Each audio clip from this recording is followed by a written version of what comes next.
Good morning, students. So today we shall study a new lesson, that is 5th chapter from history, social and religious reformation movements. Social and religious reformation movements. So the name itself tells us about what the lesson is. So see here, social and religious reformation.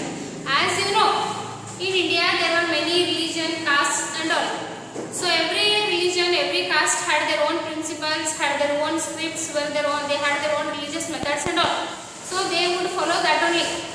And there was, based on the work, what the father did, that only the son had to do. Heredity, the work would go on the heredity. And the SC/ST people were treated very badly in the society. Understood? So here, there was classification in the society based on the religion or based on the caste. But the Britishers, what happened? They did not do this thing. They only gave importance to capitalism. Understood? Not to the caste, not to any people or anything. They gave only importance to money, capital. So see here, when the Britishers they came to India, you already studied in previous lessons. They introduced civil services, judicial system, police system and all. They did not see that they are this caste, that caste and all. They did not differentiate among the Indians. They only treated the Indians in such a way that they could get more money from the Indians. They could get more wealth from the Indians, especially the farmers. Understood? Who gave them raw materials. So they treated them, they harassed them. The farmers were more exploited. Understood? So the British policy was divide and rule. They introduced English language to Indians. But earlier how it was, Indians studied based on their caste. Understood? If Muslims were there, they studied according to their religion. The Hindus, they studied according to their religion. Only so much was there. English was unknown to the Indians. But when the English language they introduced, when the Indians were educated in their schools and all, at that time what happened? The Indians, they started thinking rationally. Understood? These words like integration, nationalism, democracy were new to the Indians. They did not know about these all things. So when they studied English language, they could study literature, they could study other books, they could study journals, they could read newspapers and all, and they started thinking that the Britishers are the people who have come from outside the country. They should leave India. They should not be in India. And we the Indians, we should not fight among ourselves based on caste, religion and all. We should be united. When we will be united, at that time only what will happen? The Britishers will leave India. Understood? When there is more unity in us, at that time only we can live more peacefully. Yeah? The women, they should be educated. The children, they should also be well educated. Our India, it should progress, it should improve. Our society should improve. Understood? So here these all were new things to the Indians. They wanted to improve their lifestyle, their religion, their society and all. So you study in this lesson about that only. Many religious reformers are there who try to reform the society. Understood? Means earlier whatever the religious things they had followed, many superstitions were there, many blind beliefs were there. These religious reformers, they wanted to remove this all and they wanted to treat all the people equally. They did not wanted to differentiate among themselves only.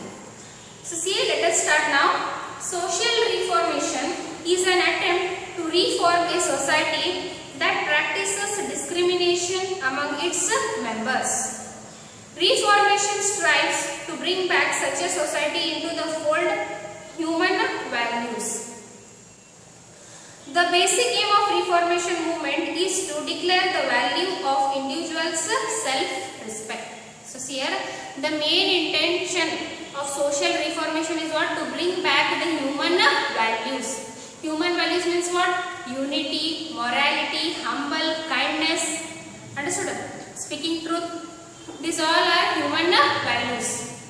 Understood? Affection, love. These all human values should be given more importance, not the religious things. Also, not differentiating among ourselves, not fighting among ourselves.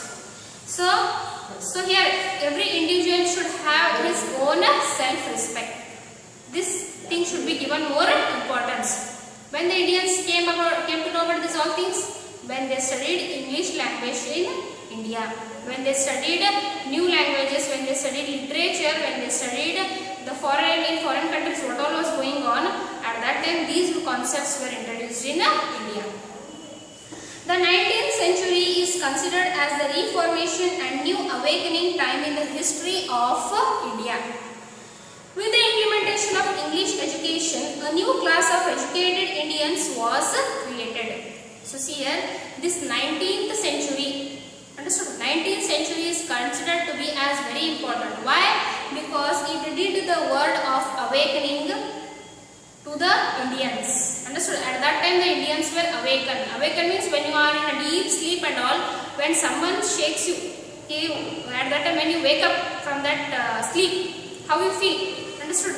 So at that time the Indians, what happened? They were in a deep sleep, but due to the introduction of British, of new languages to India and all, by this what happened? The Indians were awakened. Understood? They were alert. So by introduction of this language and all, the Indians came to know many concepts. See, many European concepts like democracy, nationalism, equality started finding roots in India. Understood? These were all new words to Indians. Indians did not have any knowledge about these words, and they did not knew how these words are, what we should do, we should follow them, we should know about that. They did not know. But when these were introduced to India, they started thinking newly. They started reforming their society. So see, many Indians who received English education started analyzing their own society. The British too expressed their interest in reforming the society. So the governor generals, whoever were there at that time in India, they also helped the Indians to reform the society. They also they banned some rules, laws and all, which were followed in India, based on the religion, based on the caste, many superstitions were there. Understood? So by banning, what happened? The people, they compulsory, they left that thing, like sati system, child marriage and all. The British too expressed their interest in reforming the society. They put forth the theory of white man's burden. They believed that it is their duty to civilize Indian as a civilized class of people. The British made an attempt to protect their political and economic interests under the guise of this theory. Many Indians started understanding the Indian tradition in new perceptions. A new identity called Indian was born. So see here, the Britishers, when they helped the Indians to reform the society, at that time what happened? The people, the new generation which was coming, they understood what these words meaning have. They followed that and they started to create a new society, a new thing in India. Their way of thinking, the way of perception was totally different. Many communities like Shudras and other neglected communities and women lacked many rights. Many movements opposed this at different timelines in the history. Unlike movements in the Middle Ages and ancient times, the movements during the British period were different. So here, the Shudras and other neglected communities, means the SC/ST people and all, and the women's, they were not at all, they did not have rights to take education. They were illiterates, only they used to do the household works.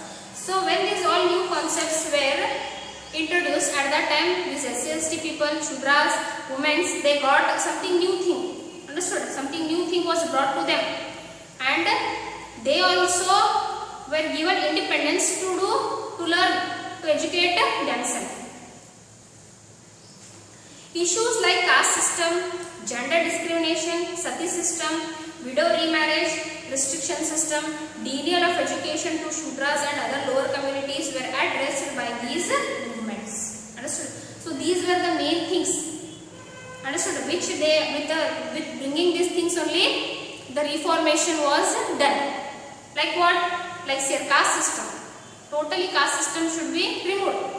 Understood? Earlier how it was, caste system means the higher caste people were treated at a very high level. The lower caste people were treated bad than the animals. They were of like waste they were treated. Understood? So that should go on. Next, gender discrimination. He is boy, she is girl. This should be treated like that. The boy should be well educated. The girl, she should be in house only. So whatever this discrimination is there regarding work and all, so that discrimination should be removed. Sati system. Understood? The woman also would be burnt after when her husband dies. This system. Widow remarriage restrictions. If a widow is there, she can't be married once again. That also should be removed. And denial of education to Shudras. Understood? The Shudras, that is the lower caste people, they did not get rights on. They did not have any rights to be educated. So these all things should be removed from the society. At that time only what will happen? Our society can be improved. Understood? Compared to other countries, we also will be improved. We can improve ourselves. The people, the reformers came to know. Many prominent people like Rajaram Mohan Roy, Dayanand Saraswati, Ranade, Jyotiba Phule, Swami Vivekanand, Annie Besant, Syed Ahmad Khan, Periyar, Narayan Guru became part of these movements. So these all people were social reformers. They helped the Indians to reform their society. They came forward so that the Indians should improve. They should have human values. They should not differentiate among themselves. One of the main features of this period is the attempt made to stop social evils by prohibiting them through laws. See, if anything is there, if I tell you, don't do this thing, it is bad for you. If I tell you, don't listen to me. Not everybody, few are there who will listen to me, but many are there who will not listen to me. But if it is made as a compulsory law, if you do this thing, you will be punished for that. Then what will happen? The entire thing, the entire people, they have to follow it compulsorily, either willingly or unwillingly. Understood? So here what happened? These all rules, whatever were there, when the reformers, they wanted to reform the society, they said that, don't follow this, don't do this, and all. When they said, the people, they did not agree to them.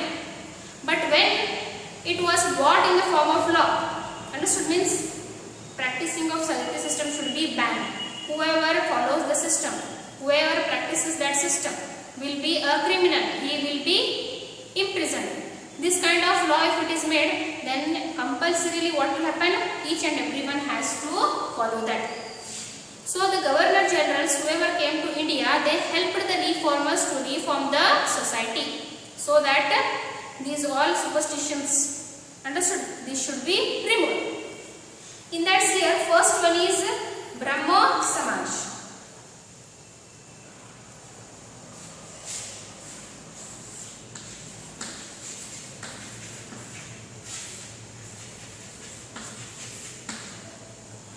Brahmo Samaj.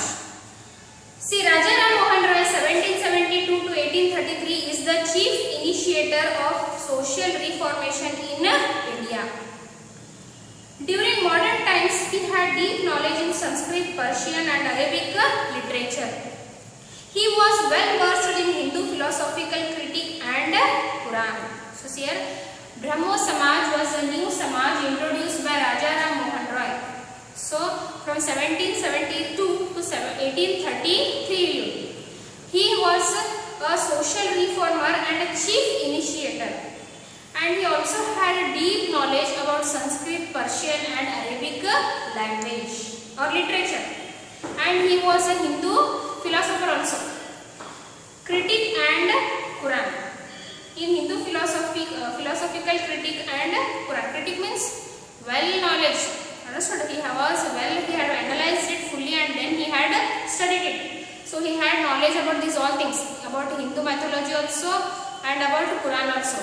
And he knew Sanskrit, Persian language and Arabic languages also. Apart from this, he had also studied other religions found in India critically. He had even learned Hebrew and Greek to read Bible in its original form. Such was his carving for knowledge.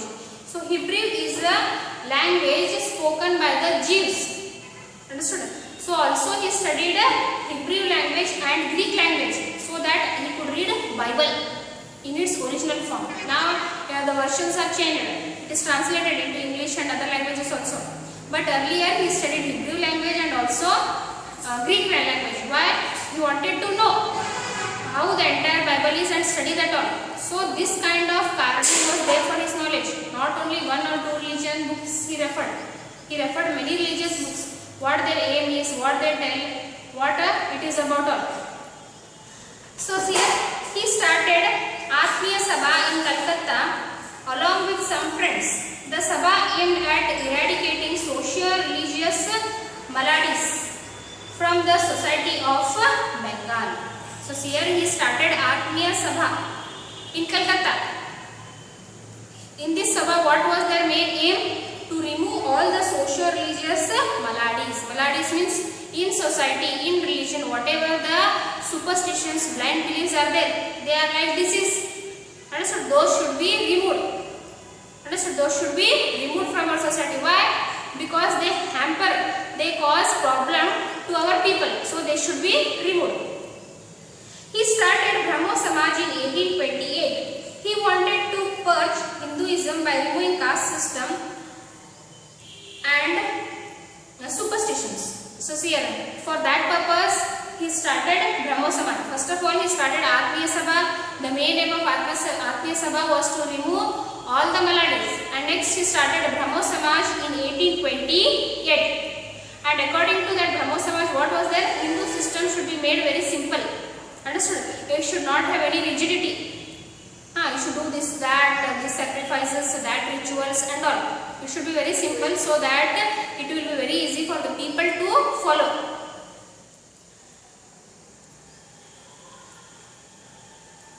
Raja Ram Mohan Roy and other Brahmo Samaj followers wanted to rebuild a new Hindu society based on the philosophical foundations of Upanishads. Due to his efforts, the Governor General William Bentinck brought in law prohibiting sati system in 1829. So see, Raja Ram started this Brahmo Samaj and the main foundation of this Samaj was based on Upanishads. Understood? Not any rituals, not any wrong things, superstitions and all. It was based on Upanishads. And also with the help of Governor General William Bentinck, he banned sati system in 1829. He started Brahmo Samaj in 1828 and he banned sati system in 1829. How he took help of William Bentinck? As I said you earlier, the reformers, they took help of the Governor Generals to ban it. So if they say don't do this, then they will few people are there who will follow, many are there who don't follow. But when it will be banned, when it will be made a law, at that time each and everyone will follow that. So William Bentinck, he helped Raja Ram Mohan Roy. Raja Ram Mohan Roy tried to develop rationality among the common people through journalism. He published a journal named Sambada Kaumudi in Bengali language. So see, Raja Ram Mohan Roy wanted to develop rationality. Rationality means just don't blindly believe everything. You should think first. If somebody says, if you do like this, this thing will happen. Don't do just this. First think what it is. Is it right or is it wrong? Who has followed it? How they are facing? What all is going on? That is called as rationality. Thinking scientifically, questioning why. That is known as rationality. So he wanted to develop this concept, that is rationality among the Indians. And for that purpose, he started Sambada Kaumudi journal in Bengali language. So this much is about Raja Ram Mohan Roy. The important aspects of Brahmo Samaj were, so what all it tells here, what all Brahmo Samaj tells us. First one is advocated monotheism. Monotheism means, mono means single. Monotheism means there is only one God. Understood? There are many gods, we take their name and we worship them. Understood? It's not like that. There is only one God. If you worship any God, all the things are that only. Speak truth, don't do bad to others, don't do evil things and all. So, this Brahmo Samaj said that about monotheism. Second one, opposed meaningless rituals. Meaningless rituals means you should do this thing, you should do that thing, we should do this religious ceremony, you should give sacrifices and all. These all should be removed. Every person should live with dignity and no law or ritual should violate this provision. Understood? Every person. Understood? It might be either a higher caste person or lower caste person. Every person should have his own value. He should have his self-respect. And we should respect him. We should not treat him badly like animals and all. And it is his right to get self-respect. Next, fourth one, Brahmo Samaj intended to assure equality to women by opposing polygamy. It advocated for a share in property to honor dignity of life to widow. It also opposed child marriage. So here Brahmo Samaj, what it did, it gave equality to women by opposing polygamy. Poly means many. Polygamy means a man, he can have more than one wife, and so he can marry more than one woman. But woman, she can't marry.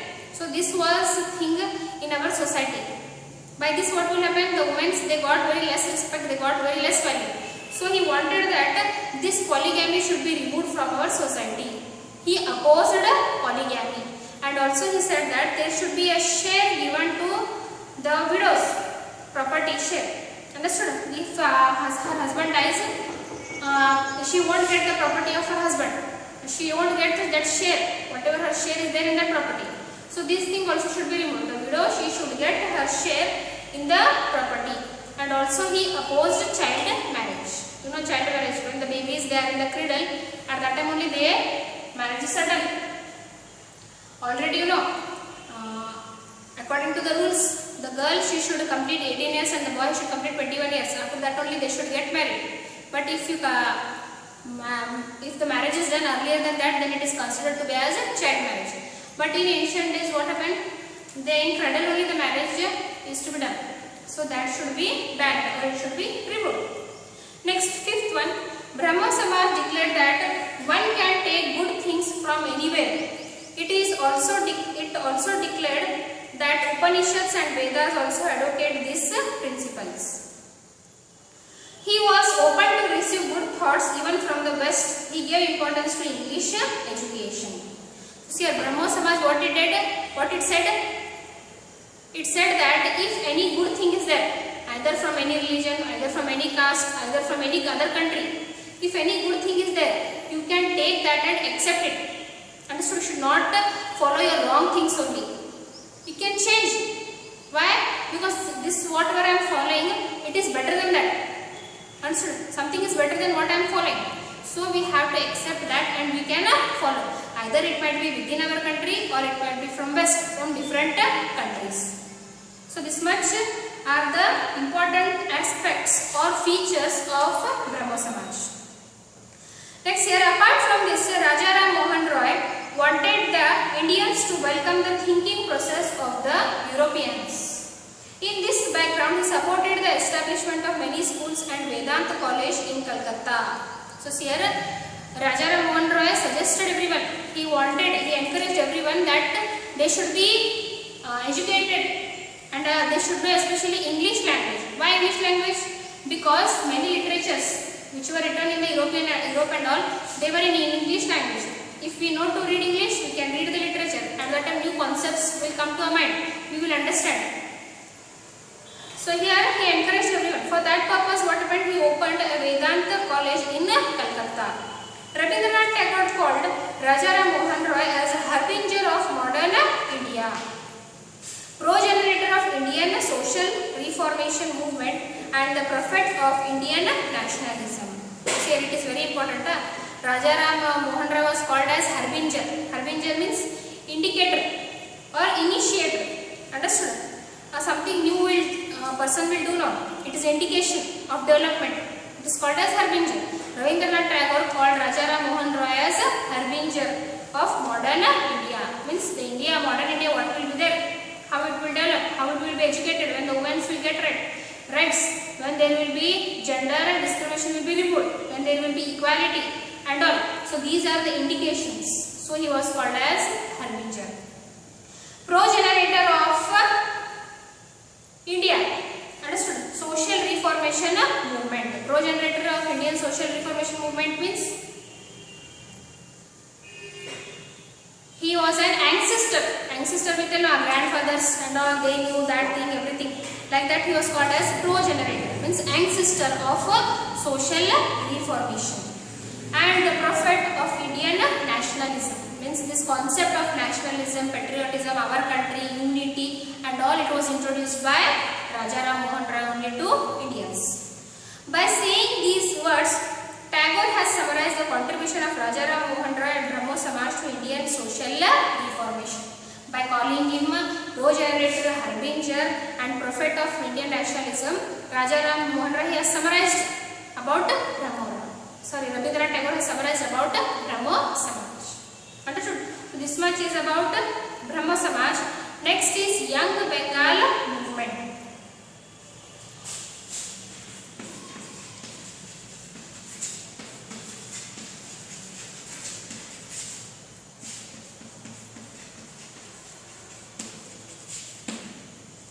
Here, Young Bengal movement. The wave of modernizing started moving across the North India during 19th century. Calcutta was the center of this new thinking. New movements started arising during 1820s and 1830s. We have already learned the contribution of Brahmo Samaj. So see here, now when Brahmo Samaj was introduced in 1828, at that time what happened? These all new concepts were introduced to many people. Many people were there who followed Brahmo Samaj. At that time what happened? This Young Bengal movement was also started. When? In 19th century only in North India. So here Calcutta, it was considered to be as a center place of new thinking, new ideas. So whatever this reformation movements, new ideas were there, new thinkings were there, its center place was Calcutta. We have already learned the contribution of Brahmo Samaj. During this period, another movement called Young Bengal movement took birth. This movement was started by Henry Louis Vivian Desrosiers, 1809 to 1831. His father was a Portuguese and his mother was an Indian, hence Desrosiers is called as Anglo-Indian. Understood? So see here, during this period only when Brahmo Samaj was started, another movement, that is Young Bengal movement, started in India and its founder was Henry Louis Desrosiers. Understood? Henry Louis Vivian Desrosiers. He started Young Bengal movement. His father was an Portuguese. His father was a Portuguese and mother was from India, so he was called as Anglo-Indian. Desrosiers served as a professor at Hindu College of Calcutta from 1826 to 1831. Understood? He worked as a professor at Calcutta College. Many of his students who were attracted to his teaching became his committed followers. Desrosiers was influenced by the various movements of Europe and tried to instill the same spirit of free enquiry in the minds of his students and colleagues. So here, Desrosiers, he worked as a professor in the Calcutta College. So many of his students, his followers, they became his followers. And who were attracted by his teaching, they followed him. They also followed this Young Bengal movement. And he knew many things about new concepts about European. When he knew about the new concepts of Europe, he thought about that only and he said it about to his colleagues, his students and all. And they all were influenced by his teachings. He also worked towards creating textbooks to inculcate new education system. This angered many traditionalists, but still he went ahead and started Academic Association, a free thinking debate association which created new thinking across Bengal. So see here, he created new textbooks. He wrote new textbooks. He bought a new system, education system. So he started new education system in textbooks and all the concepts like nationalism, democracy, everything he wrote. By this what happened, the traditionalists whoever were there in that region, they were angered by that. And so why he is doing this all thing? If he does this all thing, at that time they have to leave this all tradition, this all customs and all. So they were angered. But still he did not leave his and he started Academic Association. Academic Association in 1828. It was thinking about a new thinking debate. Understood? What we should do, how we should do, if this such thing is there, new thinking, what all will happen and all. This all, in this debate, this all was discussed and a new thinking process was brought in Bengal. The Young Bengal movement had discussion and debate on issues like nature, humanism, God and other various topics. So So in this debate, what all they discussed about nature, humanism and God. Humanism is that only moral values and spirituality, emotional and all. Desrosiers worked towards spreading the message that only rational thinking would liberate people from the clutches of superstitions and social discrimination. So Desrosiers, he said, if you have national thinking, at that time only what will happen? You will be released. You will free yourself from the clutches. Clutches is something holding tight. You will be released. You will free yourself from the clutches of superstitions and social discrimination. He was an advocate of women's rights and opposed caste-based discrimination.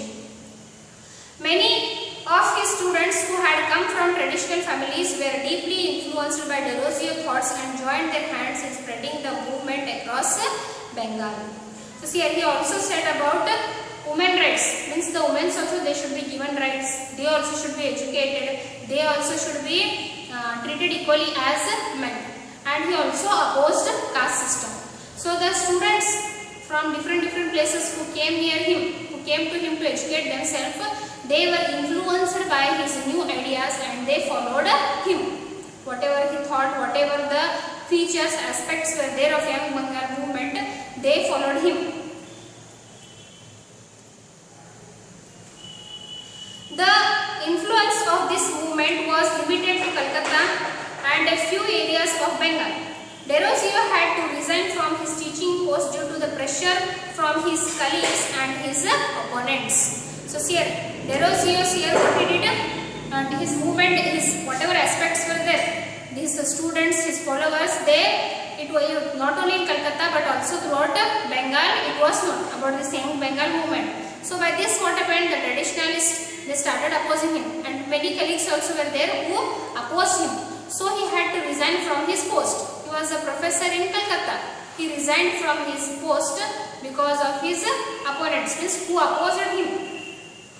These people feared that the young youth are getting morally corrupt by the work of Desrosiers. Desrosiers died at the young age of 22 years due to cholera.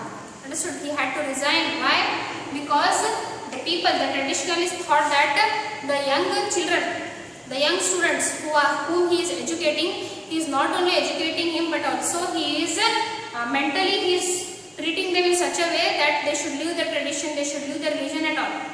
Understood? That is called as mentally corrupt. He is entirely diverting their mind. They thought that these all things. So what happened? Desrosiers had to resign from his post, and by this he resigned, and also many opponents were there. They opposed him. And he died at an young age of 22 years due to cholera. Understood? So this much is about Young Bengal movement. So if they ask what are the aspects or what are the features of Young Bengal movement, you have to write this all. What all they thought, what all they opposed, and who all followed that. Especially students followed Young Bengal movement. Why? Because he was a professor in the college. So next, tomorrow we shall start with Arya Samaj, Prartha Samaj and Satya Shodhak Samaj and all. So today I will end here only. Thank you students.